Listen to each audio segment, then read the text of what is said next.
Okay, so when something is in high demand, that means that there is a large requirement for it.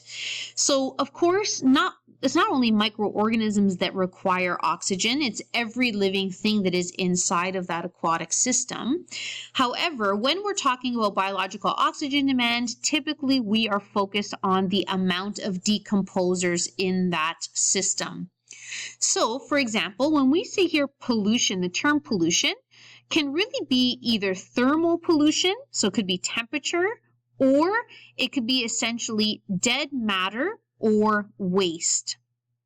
Okay, so let me just pull this in.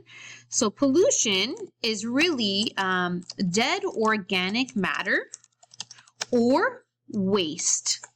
So, for example, if you remember in the nitrogen cycle where we talked about how if there's a farmland nearby and there's extra fertilizer that could get washed into an aquatic area, that could be considered part of pollution for that. It's like nutrient pollution. So what ends up happening is there's more things that are there that have to get decomposed by the microorganisms or the decomposers. So the more decomposers that are there, you have to think that there's now more things that are doing cellular respiration.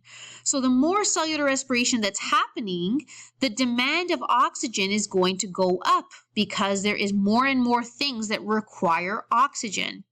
So what ends up happening is the oxygen levels will decrease.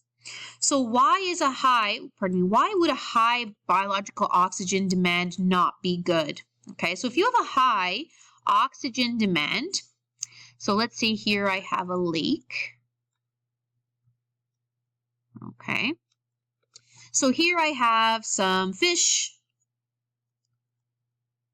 Obviously these are not great fish, but I have some fish. I have some aquatic plants, right? Aquatic plants here. Okay, perfect. Okay. And of course, there's decomposers. So let's say that these dots are representing decomposers.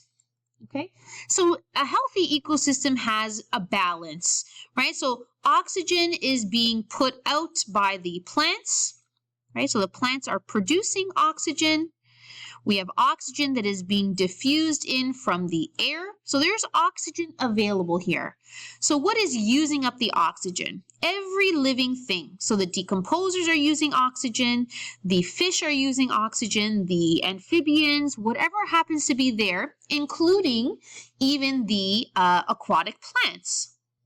Okay, so we have every living thing doing cellular respiration. So when cellular respiration happens, right, oxygen is being removed. So oxygen is being used up. There's a higher demand. So what ends up happening is, let's say all of a sudden we have some fertilizer that is added. So there's a farm here and fertilizer gets run off, or it could be like animal waste. So there's a bunch of cow poop that's maybe going to make its way into this lake. So what ends up happening is the number of decomposers will all of a sudden increase because there's more things to decompose, right? There's more waste, there's more nutrients here. So what ends up happening is the oxygen that is here gets used up much more quickly than it normally would. Okay, so what can happen as a result of that? The more decomposers we have, the higher the demand is for oxygen, which means that the amount of oxygen in that water is going to decrease. So what ends up happening is if you have a dramatic of enough decrease, some fish may start to die, or some other living things may start to die because there's not enough oxygen. That then will create even more decomposers because there's more waste to be decomposed, right? There's now dead fish around.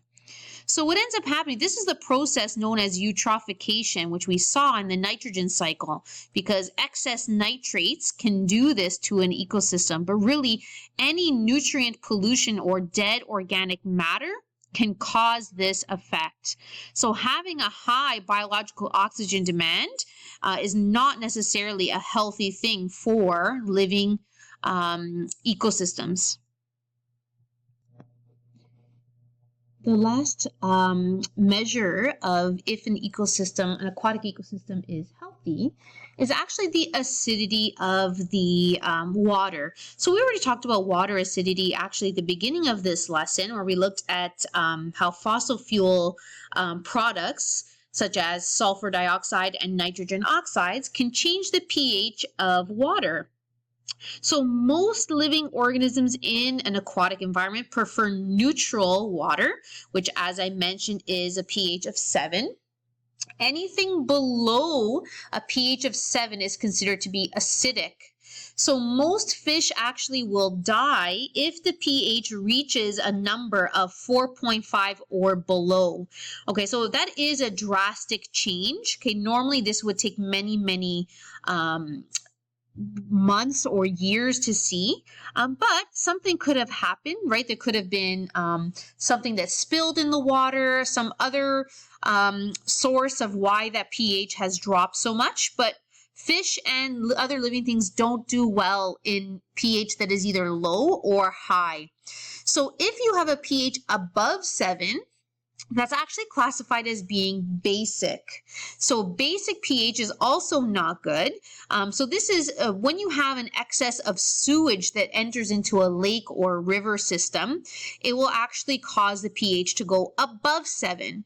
So essentially above 7 and below 7 are both not ideal situations. It's not a healthy environment for the aquatic life.